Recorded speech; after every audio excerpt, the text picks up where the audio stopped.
Good morning, ladies and gentlemen, and welcome to the SAIEE Nuclear Chapter webinar on the power cell.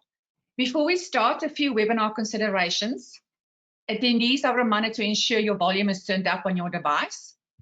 Ensure you have a stable internet connection. This will ensure the streaming and audio will run smoothly. Attendees can ask questions via the questions panel located within the GoToWebinar control panel. And by default, the control panel is located on the right-hand side of your screen. The chat function is reserved for webinar organizers and panelists to communicate with attendees. However, you will not be able to chat with each other, but we encourage you to ask questions. A recording of this webinar will be made available on the SAIEE YouTube channel, SAIEE TV, under the Nuclear Chapter playlist. You will find the registration link to register for this in the chat box, and please register, it's free. A certificate of attendance will be issued a few weeks after this webinar once we have received the CPD validation number from EXA. I'd like to introduce you now to our host today, Prof. David Nichols, who's the chairman of the SAIEE Nuclear Chapter. He was appointed as the chairperson of the board of the South African Nuclear Energy Corporation in January 2020. Prior to his retirement at the end of December 2018, he was the chief nuclear officer at Eskom. Internationally, Mr. Nichols, or Prof. Nichols, was the chairman of the IAEA Technical Working Group on Light Water Reactors from 2010 to 2016, and is currently the co-chair of the IAEA Technical Working Group on Nuclear Power Plant Operations. He was a member of WANO's post-Fukushima design review team from 2012 to 2018. Over to you, Prof. Nichols. Thank you very much. My only job here, besides moderating the questions afterwards, is to introduce Johan Slabber, Professor Johan Slabber, who put up his CV. I'm going to say that you can read that, but it underrates Johan a lot. Johan was one of the first nuclear people in the country, went and trained in the US at I think, Idaho National Labs in the 1960s. He came back and was a very senior manager in what was then the Atomic Energy Board, and then the Atomic Energy Corporation. And later than that was then sent out, took a job as the IAEA when he was I would almost say poacher term gamekeeper in the safeguards area, supporting the reviews of the North Korean nuclear program. He since then moved on, and he's now a professor at University of Pretoria and runs the National Nuclear Regulators Center for Safety Research at Pretoria. So really a man with an enormous background. And what he's been doing recently is, as part of his professorship, he's been working on a very small reactor, leveraging the experience we developed in PPMR. And he worked for PPMR for a long period as well in that long career. I wasn't going to get the whole thing. And so with that, I'm going to pass across to Prof. Slabber to present the outline of the work he's working on in this very small reactor, which I think has a great potential for the country. So with that, I'll pass over to Johan. Johan, turn your camera on so they can see you. I'm not the interesting one, you are. With that, I'm going to pass across to Johan. I'll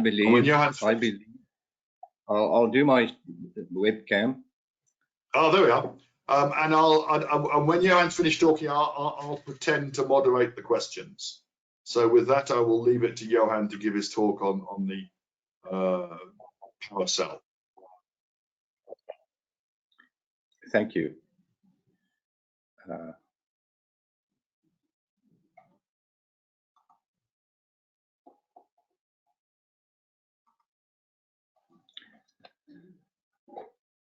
Thank you very much, Professor Dave Nichols, for that commercial.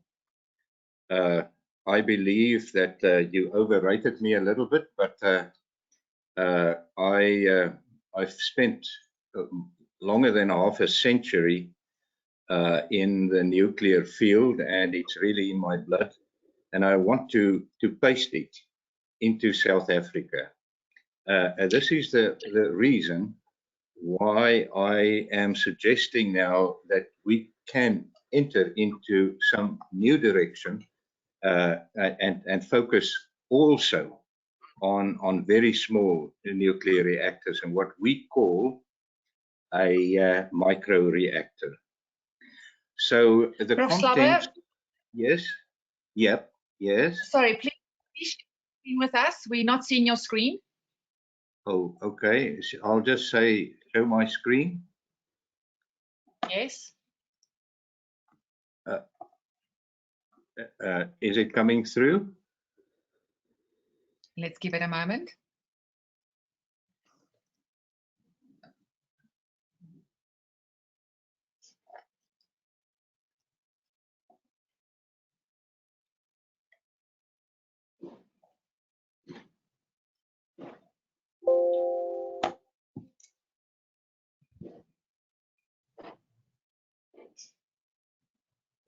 Okay, I'm going to make myself presenter again, and then I'm going to send you the prompt again. Apologies, attendees. Let's just quickly see this. Prof. Slabbe, you would receive a prompt now to share your screen with us. Yeah. Yes. Okay, share your screen in presentation mode. Yeah, it is. Perfect. Please proceed. Can you see it now? And I'll switch off my webcam. Okay.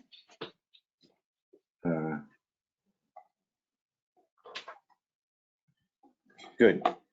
As I said, we will be talking about in today's webinar on a rather new direction the world is also entering into, and that is looking at the possibility of using very small nuclear reactors on a decentralized basis. Now, my talk will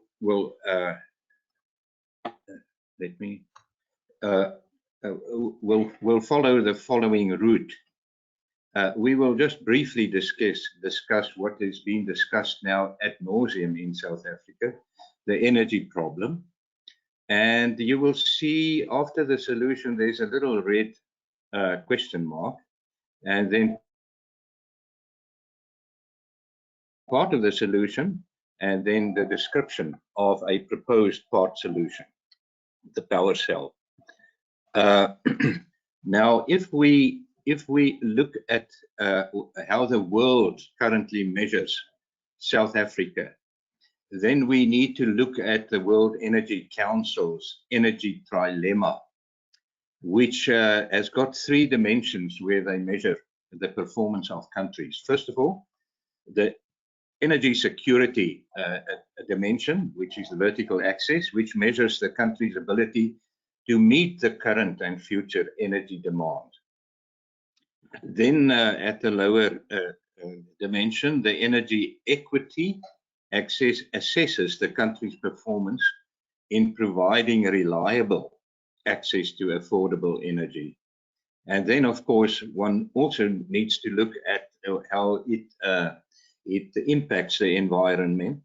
And that is the environmental sustainability axis, which measures the performance of a country's energy system in avoiding environmental damage and mitigating climate change.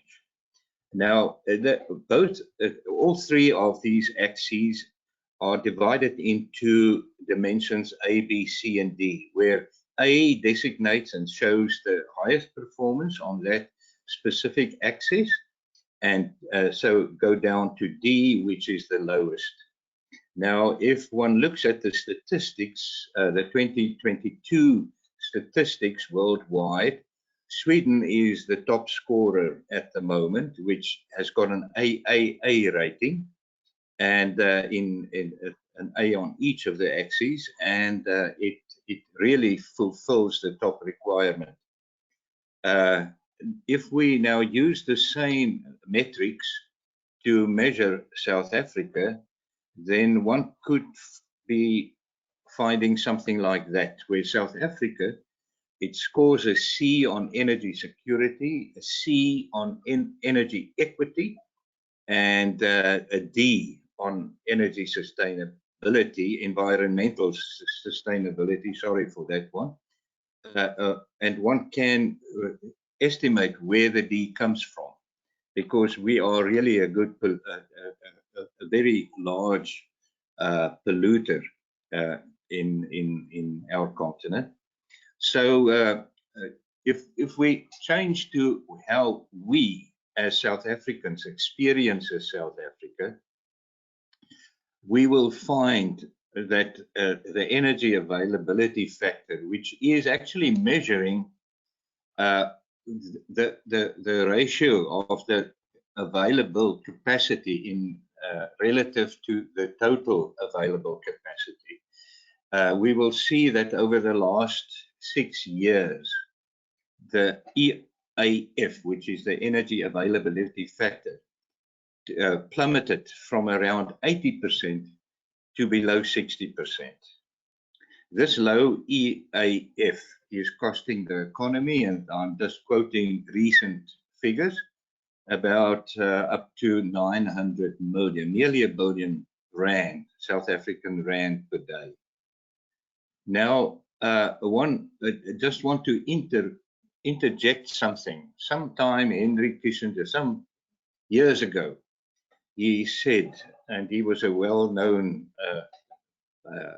politician in the US, in decision after decision, policymakers failed to grasp the significance of the problem of conjecture, sometimes underestimating the benefits of preemption and sometimes underestimating the costs of inaction. And I bolded inaction here.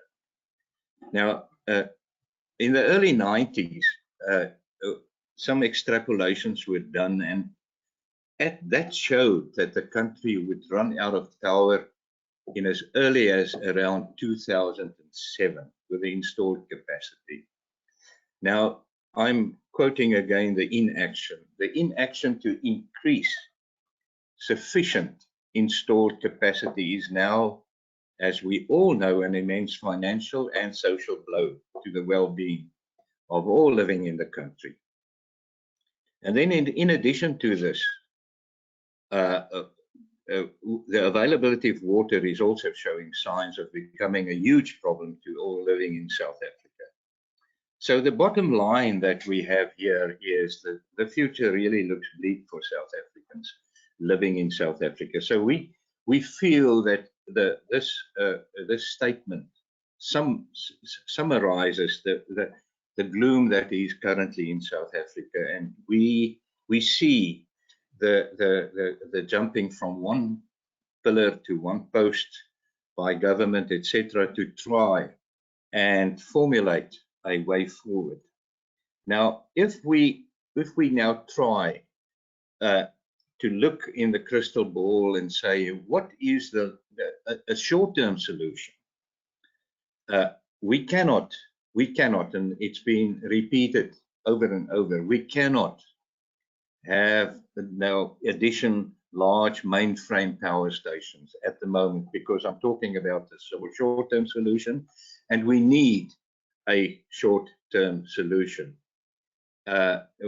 Because of those long construction times, nuclear and fossil, we've seen Kusile and Medupi, it will be the same or even longer for nuclear, so it will not help.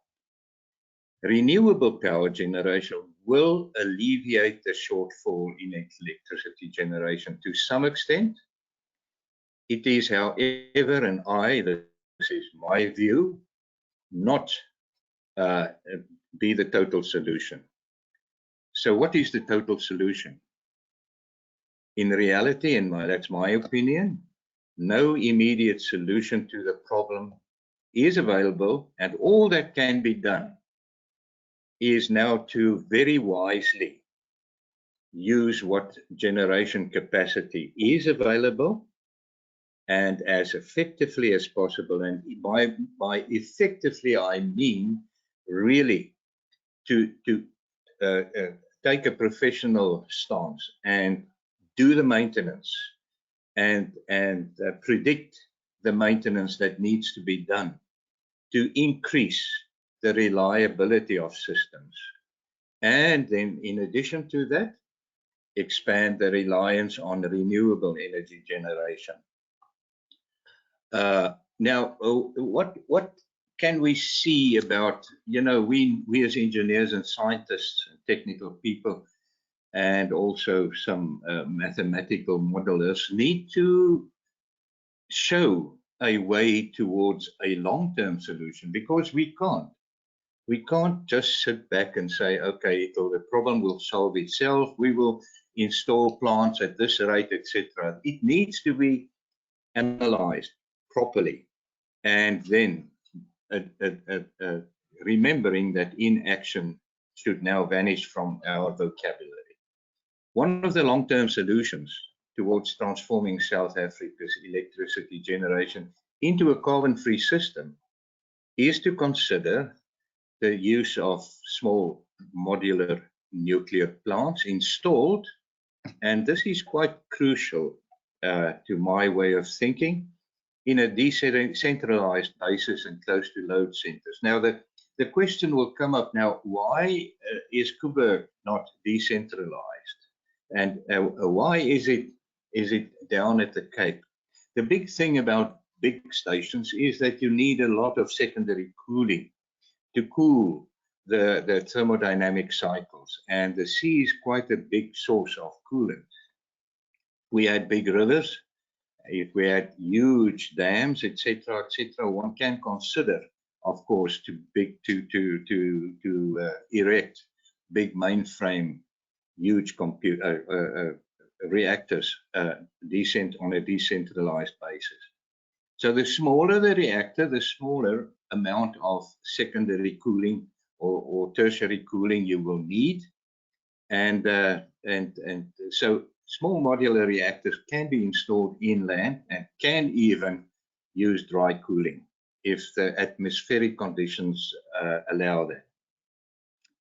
Now, another proposal is to, and this is now coming to our proposal for this presentation, is to synergistically combine a very small and inherently safe nuclear reactor with a thermal power capacity of about 10 megawatts, called, and this is the name we coined, advanced micro-reactor.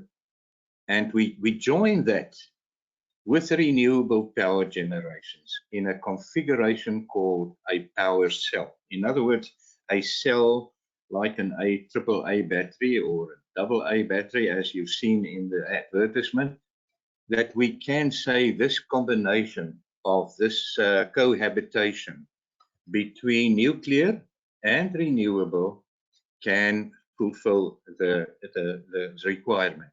Why do we want a nuclear station with renewables?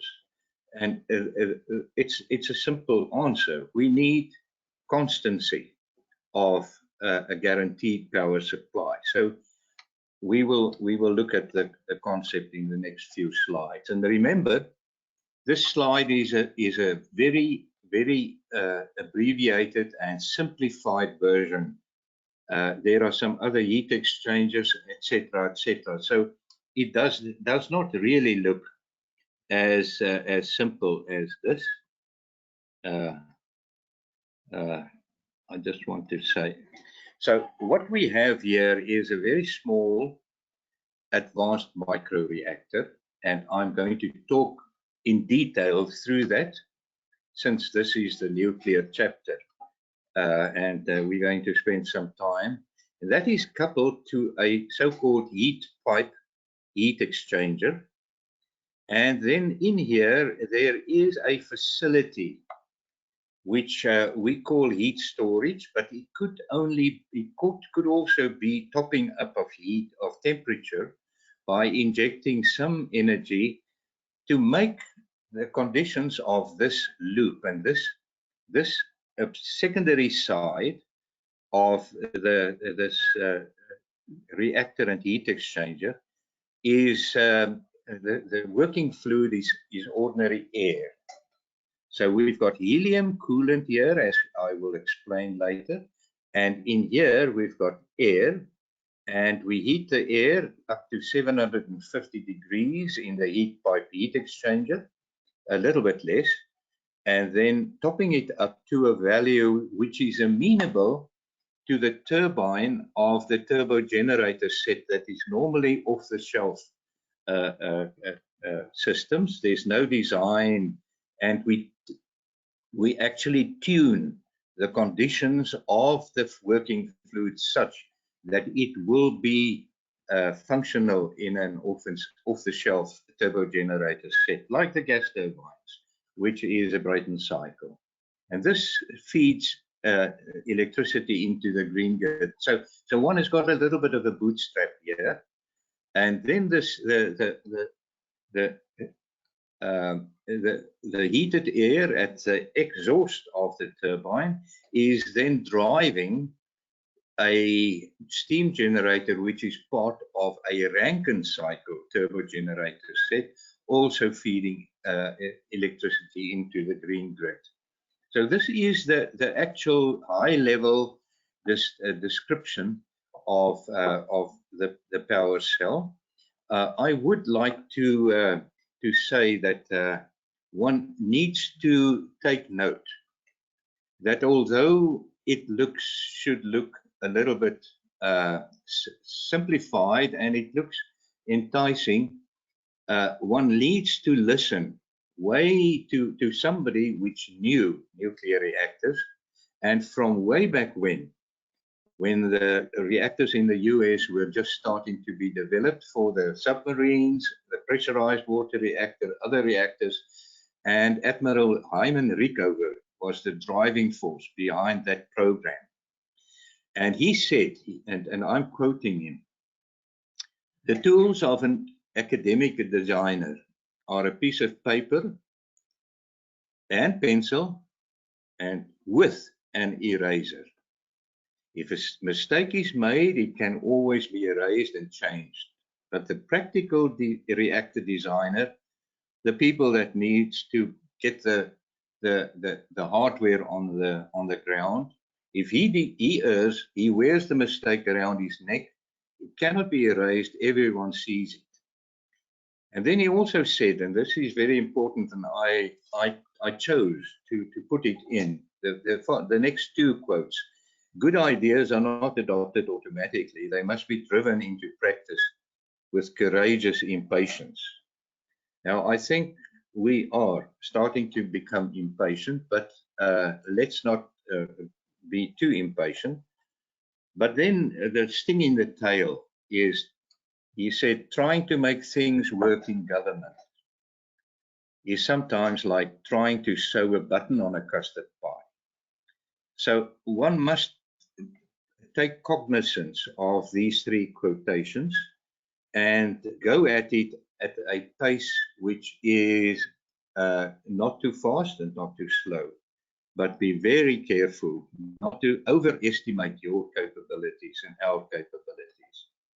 So how does this concept unfold? And I would like to just take you through the three main role players here in the Brayton cycle, which is the advanced micro-reactor, which I have indicated as A, the heat pipe heat exchanger, I've indicated as B, and then the C, I'll briefly touch on.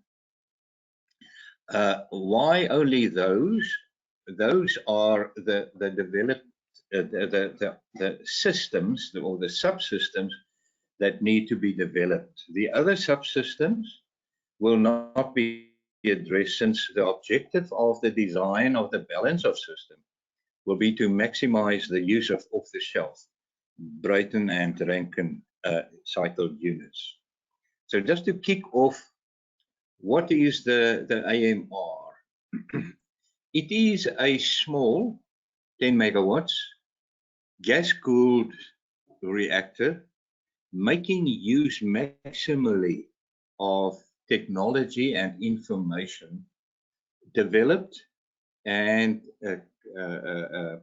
conserved in South Africa, and with co-working partners maybe elsewhere in the world, to design and construct using the available expertise in the South African industry. The power is 10 megawatts. It delivers the combined cycle, the Brayton and the Rankine cycle. The calculated efficiency is about 32%. It can produce 3.2 megawatts into the network. And this is still the paper study, remember. Together with the renewable subsystems, one could maybe say that such a cell can generate a total amount at the peak time of 7 megawatts. And this is sufficient to power a community of, say, 7,000 homes. There's a magic number that 1 megawatt can power about 1,000 homes on average. So just to put this into perspective, it should be noted that the heat storage, when installed, will also provide the possibility to supply process heat at about 800 degrees. The heat rejected, however, in the condenser of the Rankine cycle will be suitable to supply desalinated water using the multi-effect, the MED process, combined with reverse osmosis using electric power. And the desalination capacity can be up to 9,000 cubic meter of potable water per day, with a salt concentration of 500 parts per million from seawater, having a salinity of 35 parts per thousand, or 3.5%. So this is the high level just description of the power cell. But you know, we have, and it is necessary for all countries entering into nuclear power, there is a national nuclear regulator which needs to overlay his requirements onto the design and see whether the design will fulfill their requirements. And they have developed what they call fundamental safety functions, and they are as follows. The reactivity control, and the reactivity of a reactor is the degree during one neutron life cycle, which is very short, in the core, how the multiplication factor differs from the quantity of 1. Because if the multiplication factor is 1, there is no increase during one neutron life cycle in the core. So the reactivity gives an idea of how the neutron population will increase with respect to time if it's more than 0. Because if the reactivity is 0, then there's no increase in the multiplication of neutrons during a life cycle. Then, of course, that is the reactivity. Then, of course, they would like to see that the heat removal, which means that the core must be cooled to a temperature which does not compromise the fission product retention capability of the fuel.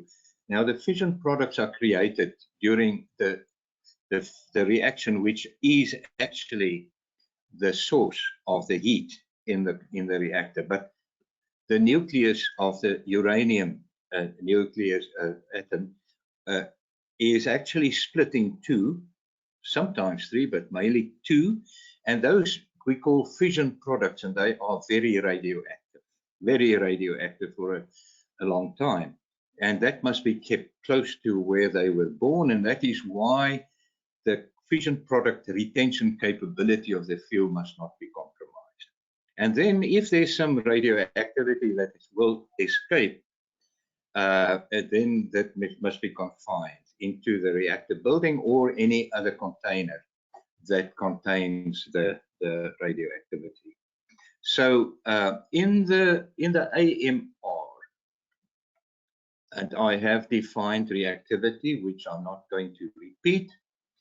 This reactor is designed, and the design is mainly the materials used in the core and the geometry, to have a negative temperature coefficient of reactivity, which means that if the fuel temperature should heat up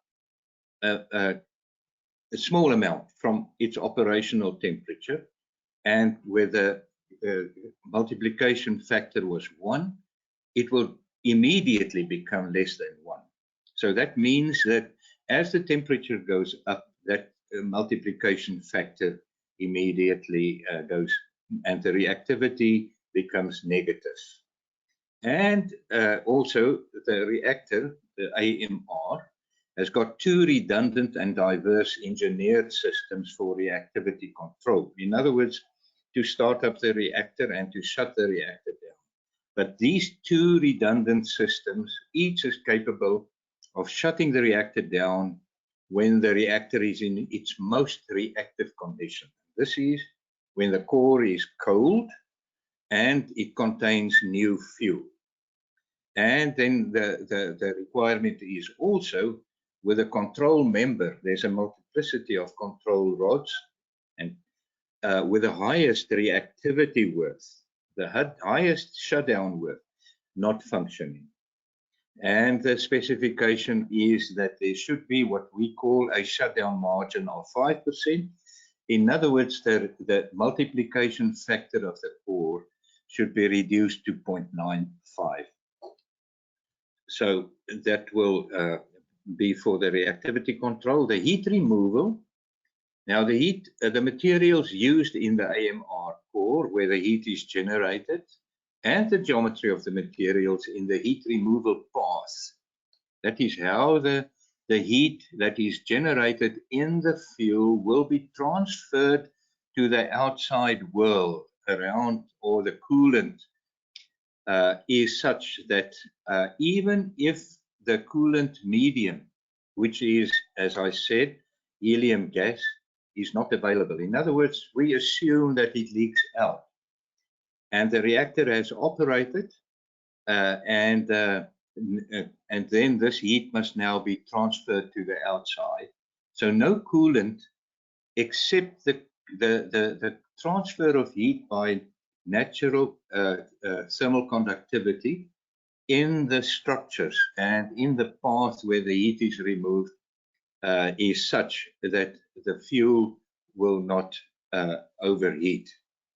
Now, based on the quality of the fuel, and this is the fuel that we produced for the PBMR in the fuel development laboratories at Pelindaba, at Nexa, has been designed, the total process has been designed in collaboration with a German specialist, and they have developed a so-called German high-temperature reactor module, and this was their future modular reactor program, which was stopped.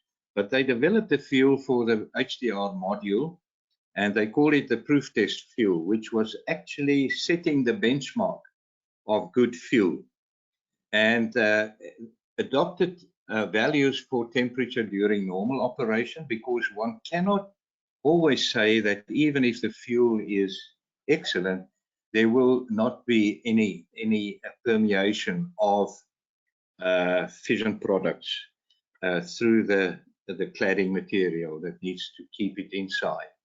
But the value that we have adopted for PBMR is 1130 degrees centigrade during normal operation. And when you lose all coolant, and we call it a depressurized loss of forced cooling, a DLOFC, the fuel must not exceed 1600 degrees centigrade.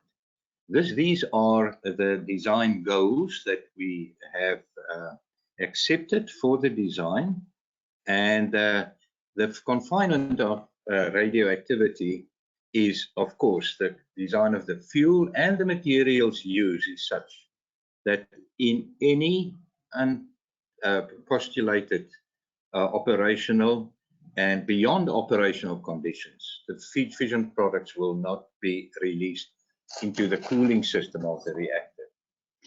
The design must also confine any radioactivity that may be present in the coolant to the inside of the primary side pressure boundary. Now, I've just added these two cartoons, or the one cartoon and so forth. At the PBMR, we always use the top image as to give an idea what an engineered safety function is. Now, I don't want to talk negatively about conventional reactors, but they do have a probability of a core meltdown. We've seen it in 3 Mile Island. We've seen it in other events and accidents like Fukushima, etc., etc. And there is a requirement for an engineered safety function, which in Coburg is a emergency core cooling system, which is a separate cooling system that can cool the core after such an event. This is indicated by those struts, and one can say the instability or the instability of the plant is indicated by the pyramid standing on its top. Now, just to say what an inherently and a naturally safe reactor looks like is the inverted and the pyramid standing on its basis. That is what we are aiming for, that you don't have to prove that systems need to work to keep the reactor in a safe condition. Now, I've indicated this, the safety design strategy which we have for the AMR is that we have at the apex of this triangle, at the top, is the quality of the fuel. That is non-negotiable, and if we should enter into this project seriously, the same fuel that was produced for the PBMR, which has been tested ad nauseum in the advanced test reactor in Idaho Falls in the US, shows that indeed we can manufacture at Pelindaba fuel of the same quality as the Germans or even better. And of course, as I said, the materials that we need in the core must have stable thermal conductivity, and the geometry, in other words, the heat transfer path to the outside, is also important in using. So it's those 3 dimensions, again a triangle, the quality of the fuel, the materials used, and the geometry defines our design strategy. Now, how can I say it's also for reactivity? Of course, the core geometry and its materials define the reactor physics as well. So that encapsulates the reactivity dimension as well. So we have now done the design up to now. And I've indicated on this slide how the design looks, and we have used same principles as what has been used in the world for the design of, or the geometric design of such a reactor, where we have the core consisting, of course, of the fuel material or the fuel assemblies, as well as a structure of the fuel and the so-called moderator. And the moderator of the neutrons are actually a light material which has the capability of slowing down the neutrons released after fission, so that the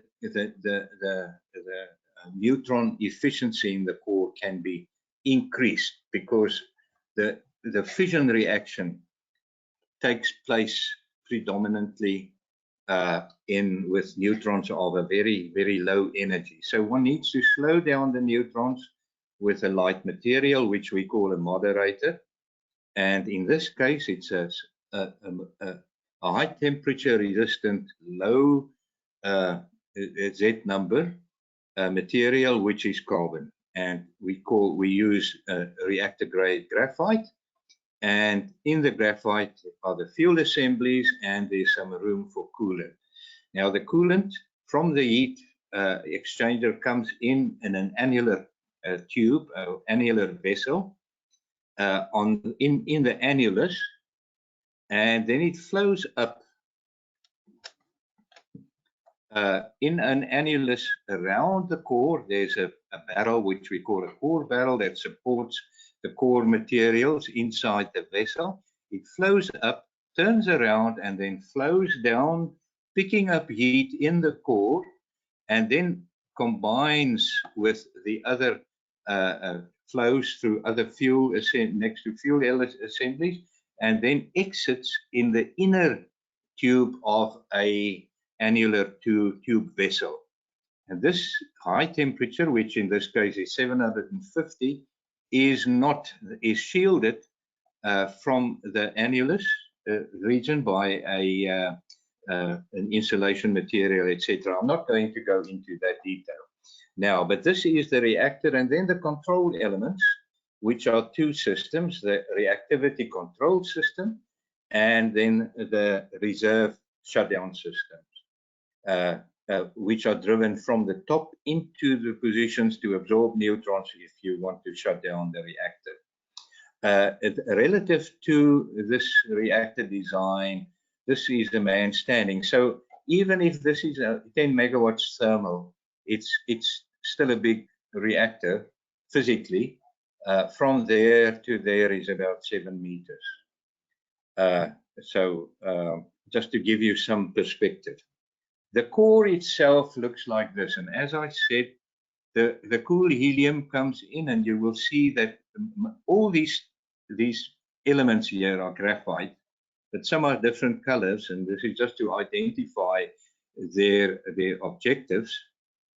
But the outer graphite blocks are actually there to reflect neutrons back into the core, neutrons that want to leak out.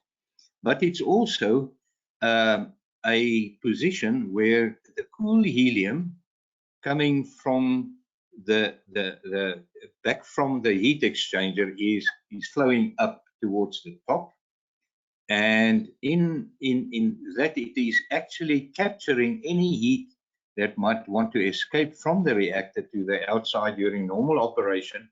It's like one might call it a preheater.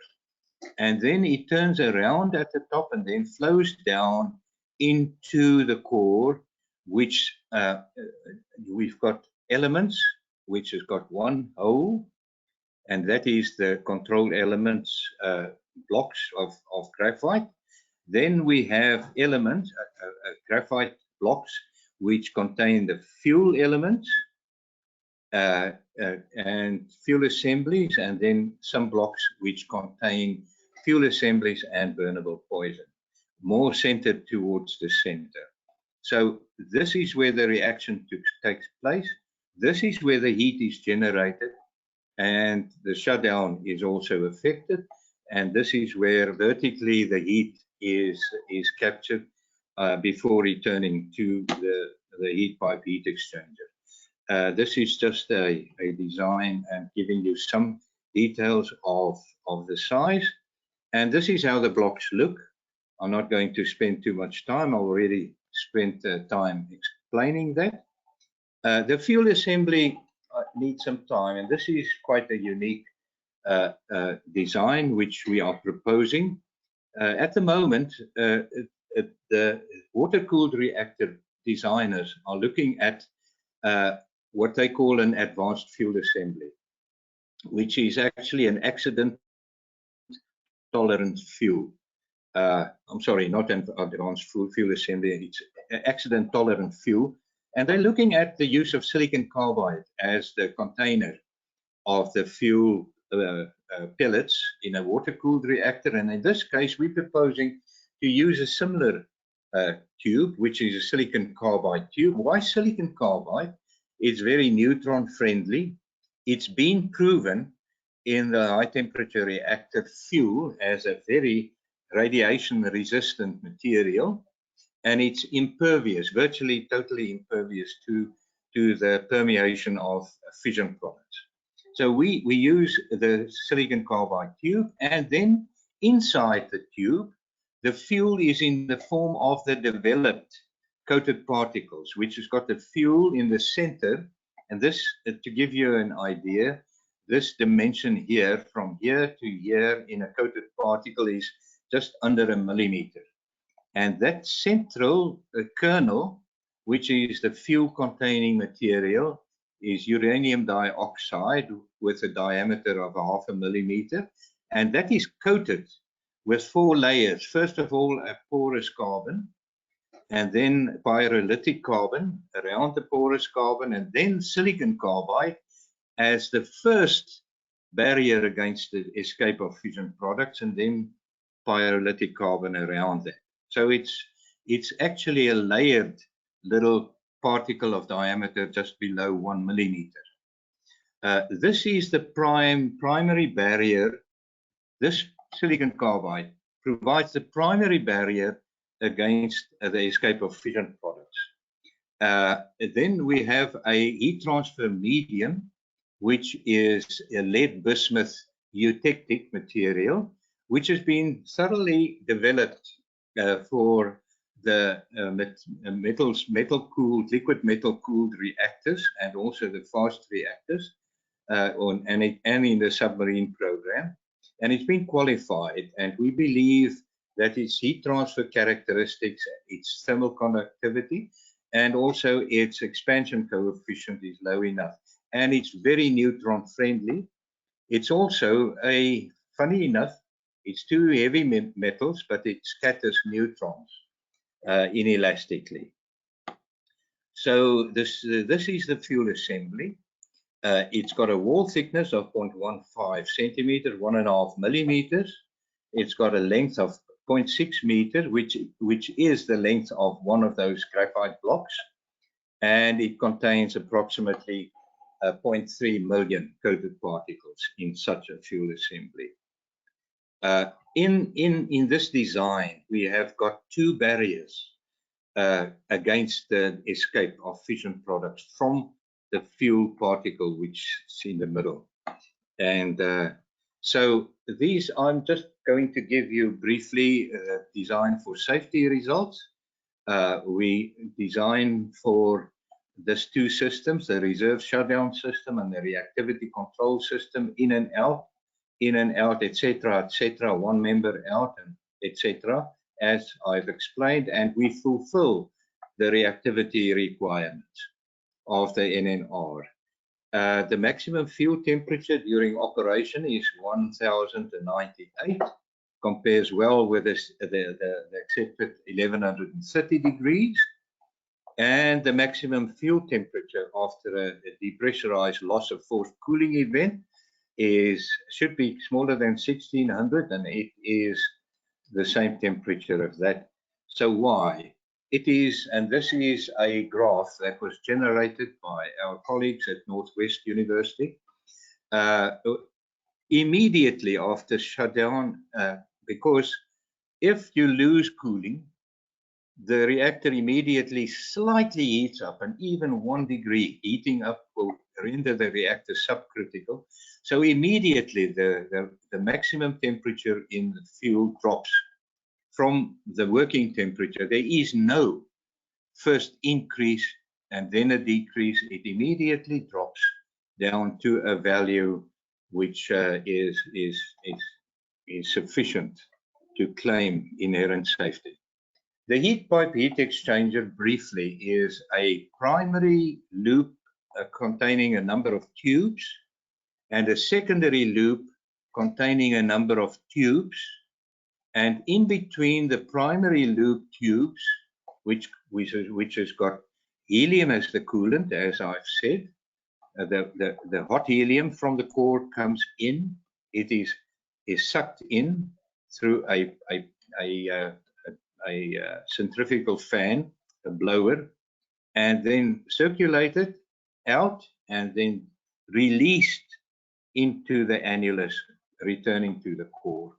The blue loops here designates the air loops, and they are actually connected thermally with this lead bismuth eutectic alloy between the primary loops and the secondary loops. And why do we use a heat pipe heat exchanger? Why can't we just use a tube, and on the inside of the tube, the primary coolant helium and the secondary coolant air on the outside?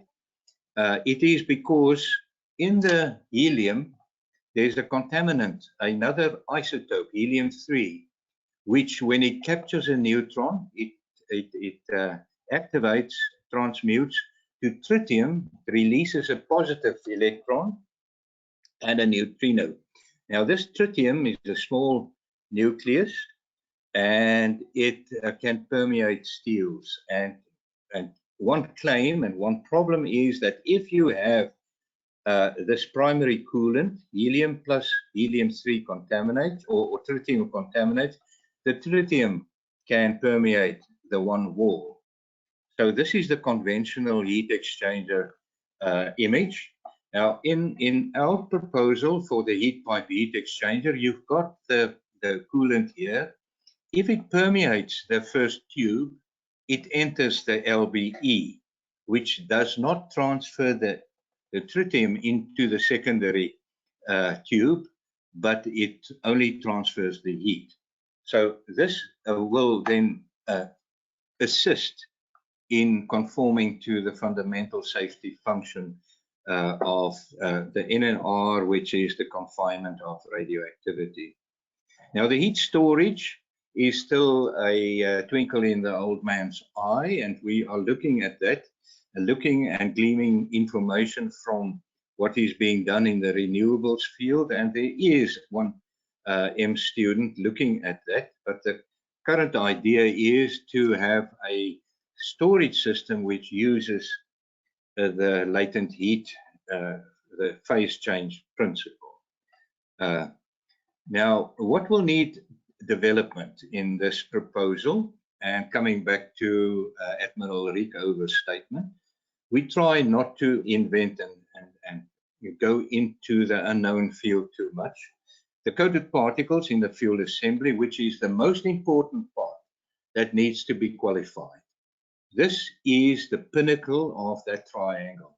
So the coated particle has been qualified extensively, and the silicon carbide tube has been, or the silicon carbide as a material has been qualified.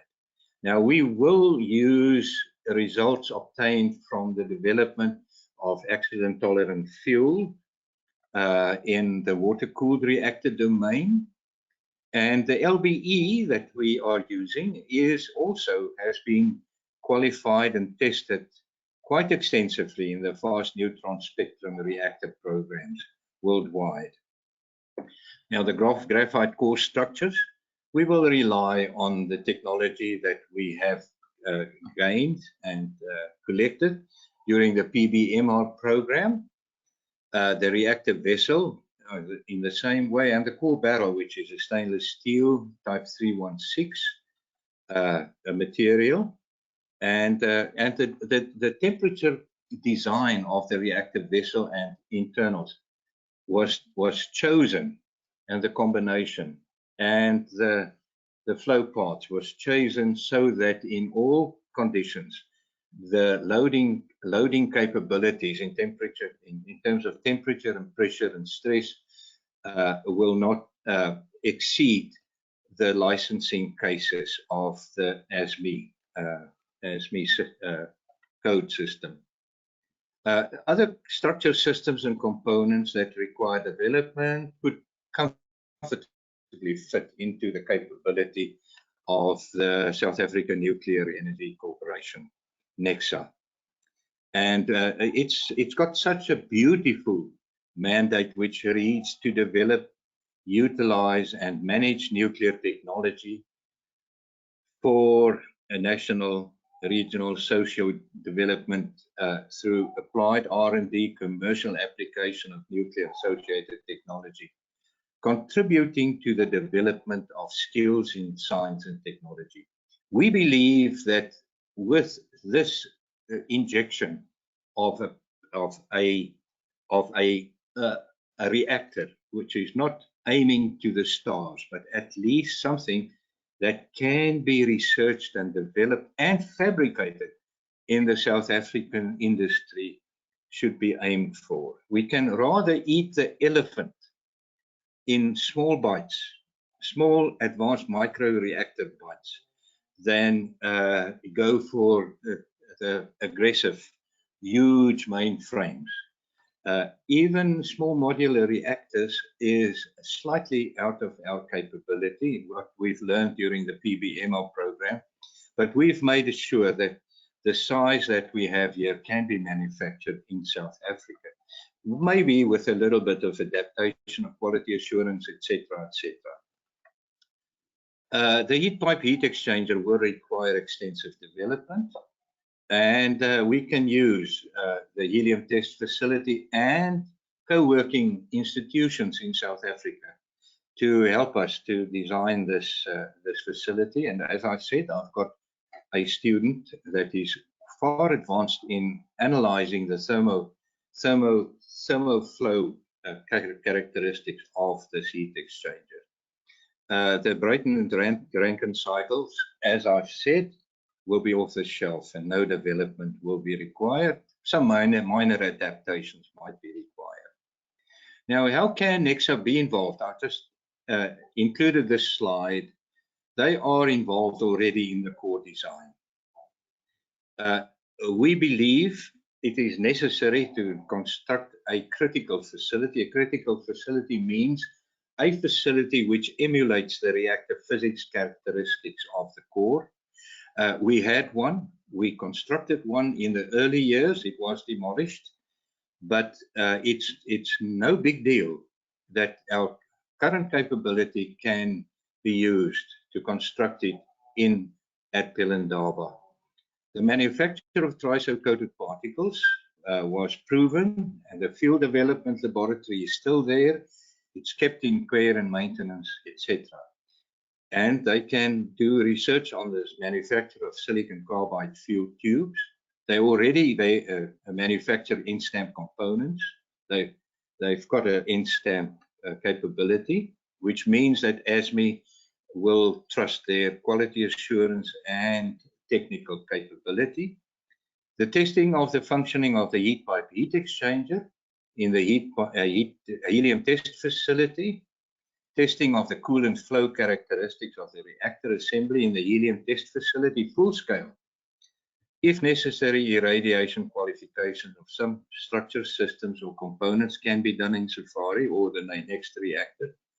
Integration of the fuel loading of the AMR. I will allude to that, and development of the safeguards approach for the PBMR. And safeguards approach means that that the IAEA will be satisfied that the reactor will not be used to manufacture weapons type material and remove it clandestinely. Nexa involvement be the heat storage and also the integrated system. And we believe that once we have a design, one needs to have a demonstration plant erected, very similarly as in the weapons arena, where they've got an experimental development facility, an engineering development facility, etc., etc. And I believe one needs to demonstrate such a reactor at Pelindaba. And if we want to couple a desalination plant, we can even clean up the Crocodile River. And this will be a huge public relations showcase, I can guarantee you that. And of course, training of operational material. The operational logistics of the AMR in the power cell can go the following way. We can load new fuel at the Nexa facilities, witnessed by I Inspectorate. SAIEE to attach their seals to the reactor. The reactor can be transported by rail, by road. I'm just indicating here in this vector image. We can install a couple to heat exchanger at the site until fuel reloading is necessary after operation. Uncouple the reactor, shroud the reactor vessel with gamma radiation shield, transport back to Nexa, IAEA to remove, unload and reload fuel. I've just on the hour, I just want to acknowledge a company, SAIEE Nuclear Pty Limited, which is assisting in promoting and doing some testing. The University of Pretoria, of course, the University of North West, which is assisting in doing some heat transfer calculations, the University of Johannesburg, which is very eager and eagerly supporting this, and they've got this nuclear research center, the South African Nuclear Energy Development Corporation, Nexa, and of course, last but not least, the SAIEE Nuclear Chapter. Thank you very much for the opportunity of addressing you, and this is all I can say at the moment. Thank you.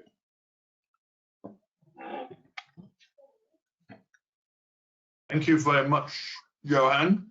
We've got a bit of time for questions, and there's one question in the question box. And I've got another question as well. Question, is gravity used to lower the control or emergency rods? Yes, the answer to that is yes. It is planned that natural means will activate them, and they will drop into the core. I know it was interesting that on the PBMR we had clearly this sort of similar systems, but we actually demonstrated that if the rods were never installed, the fuel would heat up, but it wouldn't get beyond the failure point. It's interesting. Yeah. That I suspect in your design as well, if you actually don't put the control rods in, just take the heat load away, you will find it'll settle out at some temperature a little bit higher than you currently are. I've got a question. Your fuel cycle seems interesting, and clearly the suggestion is do you take the entire reactor elsewhere or do you refuel on site? What's your fuel cycle? How long do you expect this in between refuelings? And to go with that is what enrichment are you looking at? Yeah, let me answer that, because that has been evaluated, and as I've shown, at the moment the design is for high assay low enriched uranium, which means 19.5% or even higher. That used in conjunction with neutron absorbing materials that will reduce as the core burns proceeds during its life cycle. It also reduces the absorbing of neutrons, so that one can then initially have a high loading of uranium in the core, and as it proceeds, you reduce the parasitic absorption. And for that scenario, we are looking at 12 years for such a cycle, 10 to 12 years.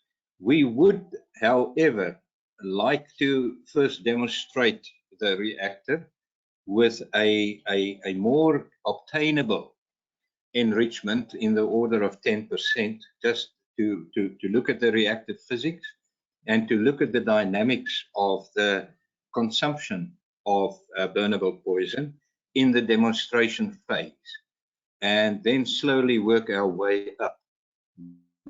But the access to 19.5% enriched uranium is still something that is one needs to evaluate whether that will be the ultimate goal. I hope that will answer your question. Right? Yes, thank you. I'm going to put a couple of comments for the attendees on that. The international standard says everything above 20% is high enriched uranium, which is consumed to be in the weapons range. Now, 20% is a long way from a weapons range. We actually need more like about 80 to get serious, any kind of weapon to work. Yeah, I understand, but I'd ask a friend of mine called Johan Slabber, because he knows it better than I do, by a long way.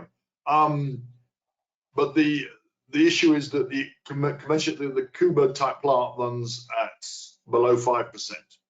And so all the enrichment plants outside a couple of countries like Russia are engineered to get 5% enrichment. And there is now a significant program in the USA to establish a technology to get to at 19.75% to support new reactors like this kind of reactor. And it's interesting that one is, so I think you would find, Johan, that getting beyond 5%, once you get beyond 5%, you might as well go to 19%. 10% is also not available as a straight commercial activity. But yeah, test reactors will start out. I fully agree. You know, what's in the back of one's mind is that we will not be stranded in future if the world is moving towards, I'm not saying to the upper end of the high assay, low enriched scale, but you know, the current enrichment plants, if your feed is slightly more, say you feed it with 5%, you can easily go up with all those stages to 19%. Of course, it is a concern to the international community and the IAEA. But as you said, I agree with you. The 20%, you will. I've been in that. Yeah, I've been in that industry.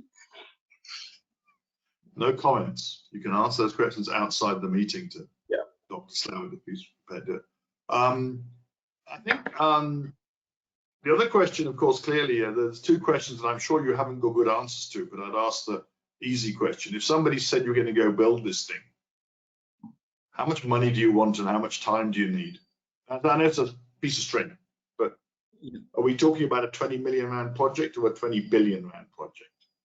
No, no, it's rather towards, you know, one must always remember, and I'm coming back to Admiral Rickover, there in the development phase of anything, even if it's a pump, the first of a kind is always more expensive, and it's very, very difficult to give you a off the cuff, but it's definitely much less than the per kilowatt, not per kilowatt. It's slightly more because of the scale per kilowatt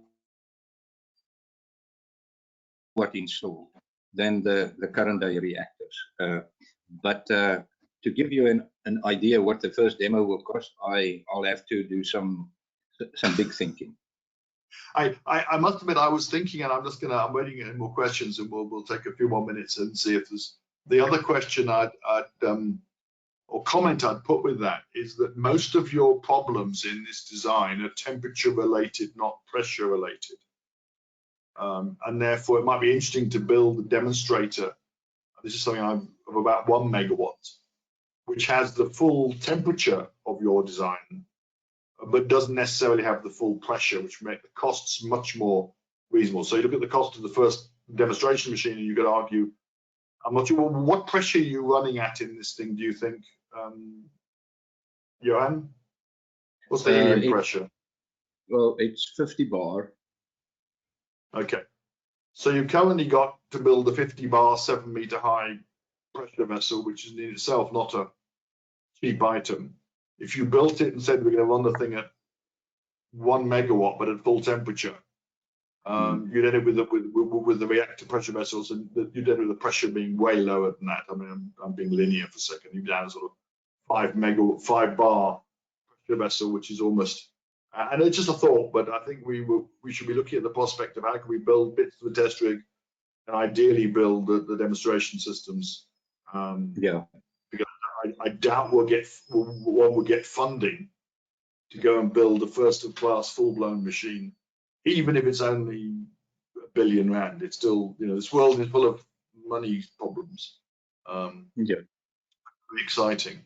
What do you think is the biggest challenge to these things being rolled out into industry? Well, at the moment, the biggest challenge is not I believe, a technical challenge. It is a acceptance challenge. First of all, by the anti-lobbies, and also, you know, what is the last statement of Rickover, which I quoted? If you want to do something and you not want to involve government, it's like sewing a button on a custard pie. So it's very difficult, I believe, in that domain to convince people. But since I have and our team have evaluated the complexity of the system, we find technically the biggest focus will have to be on the fuel assembly. In other words, the silicon carbide tube and its sealing, as well as the heat pipe heat exchanger. Yeah. Okay, I'm looking for any other questions, and I've only seen the one. So I'm actually going to let someone else as a comment. Yes, there are a few questions that I see. I'm going blind. I can't see them. Am I going blind? Oh, sorry. How come my screen is? Can you read it? Okay. Well, I don't know how long it will be. I've got a question here from Johannes van Heerden asking, I know it's all in development still, but any guess on how long it will be before we can see a prototype in action? I'm going to answer that rather than Johan. I'm going to save Johan from being asked to answer that question. But my view is the dominant concern is going to actually be getting support for such a project. Realistically, engineeringly, having engineered a similar project, although much larger than PMR, I would say we're probably, if somebody gave a blank check and said it's a national project, we conceivably could have a demonstration of at a limited scale going in about 4 or 5 years. But the biggest problem by far is going to be the political support and the financial support. Would that be a fair statement, Johan? Yes, sir. I fully support that. And this is what I said, you know, our biggest stumbling block at the moment is actually to get this accepted as something that is viable and will be supported. And remember the customer. Yeah, I've done this, and I'm sorry, I'm going to do it. And you know well, because you were involved in the project, you myself, and Dieter sort of were the sort of people who got the PBR going. Yeah. But that was going, it was quite funny because we kept doing work and being told it's too cheap, it can't be true. Here's more money to prove you're wrong. And I almost reckon that from 90, would you buy that, Johan? That from about 95 through to about 2002, the essential approach, certainly of ESCOM, was we don't believe for a second you could build this thing. And we got more and more and more money spent with more and more external support, with overseas investors, with McKinsey, with, I forget the company that was doing all the EPCM company involved, confirming our numbers. And the numbers didn't move. And we got funded essentially, and I'll be brutal, we were funded because they couldn't reject a project that was successful, so they gave us more money so it failed. And at the end, in 2003, they said, we don't care, we're going to stop supporting you because we just don't want to do it. And essentially in 2003, when the plug was really pulled on the project by ESCOM, in my opinion, it was largely because they just couldn't face the prospect. The next chunk of money, if I'm right, about 2.2 billion as ESCOM's share of building the demonstrator machine, which would have been online in 2008. Let's give it a 2-year delay, 2010, in which case we'd have taken over the world. But I must stop being so old-fashioned passionate. It's worth bearing in mind that those people who killed the PBMR, and I say 2003, 2004 was the key dates. but it's And now the Chinese has got their PBMRs going. yes. And what's interesting is not as all the people said, what if, what if, what if. None of the issues that were raised as you will fail if proved true. And the fundamental one was the fuel. Everyone said, well, the fuel's not good enough, you won't make it. And the fuel made at Pelindaba was, of that design of fuel, the best manufactured the world's ever seen. We know that from the results in Idaho. We proved that fuel to death.